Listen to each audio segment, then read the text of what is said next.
नमस्कार किसान भाइयों, आज हम उपस्थित हैं कृषि विज्ञान केंद्र रीवा में और हमारे साथ अखिलेश कुमार सर है जो पौध संरक्षण वैज्ञानिक हैं कृषि विज्ञान केंद्र रीवा से। और सरसों की फसल में जो लगने वाले कीड़े विशेषकर माहो के बारे में चर्चा करेंगे और सर बताएंगे कि किस तरह से इसका निदान करना चाहिए। नमस्कार किसान भाइयों, जैसा कि सरसों एक जो है तिलहनी फसल है, एक बहुत महत्वपूर्ण फसल है और इसमें बहुत विभिन्न प्रकार के जो है कीट लगते हैं। नर्सरी अवस्था से लेके पौधशाला वाली अवस्था से लेके और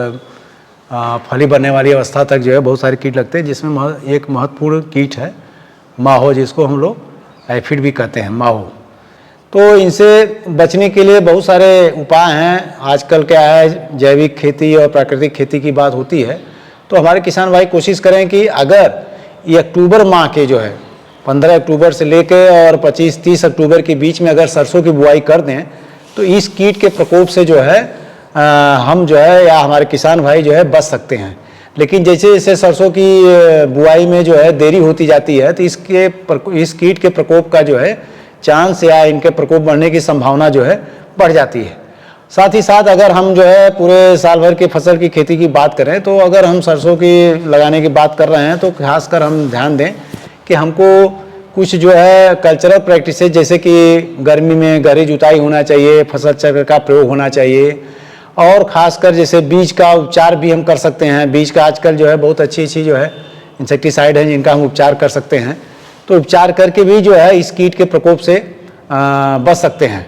साथ ही साथ अगर ये इनका प्रकोप अगर आता है, जैसे कि अगर हमारे जो इन्वायरमेंट है, जो वातावरण है, इसमें अगर बदली छाती है, जैसे इसमें ह्यूमिडिटी जो है, हमारी आर्द्रता की मात्रा जो है जब ज़्यादा हो जाता है और तापमान कम होता है तो इसका प्रकोप बढ़ने की संभावना ज़्यादा रहती है। तो उस स्थिति में हमारे किसान भाई खेतों में जाके दिन प्रतिदिन जो है निरीक्षण करते रहें कि अगर इनका प्रकोप जो है खेत के, खासकर इसमें ये भी देखना है कि खेत के जो है मेड़ के चारों तरफ से अगर आप निरीक्षण करते हैं तो पहले इनका प्रकोप जो है बाहरी हिस्से में होता है, तो आप वहीं से पता कर सकते हैं कि इसका प्रकोप हो गया है। और आप चाहे तो वहाँ से भी एक नियंत्रण विधि ये है कि शुरू की अवस्था में आप जो है हाथ से भी उनको जो है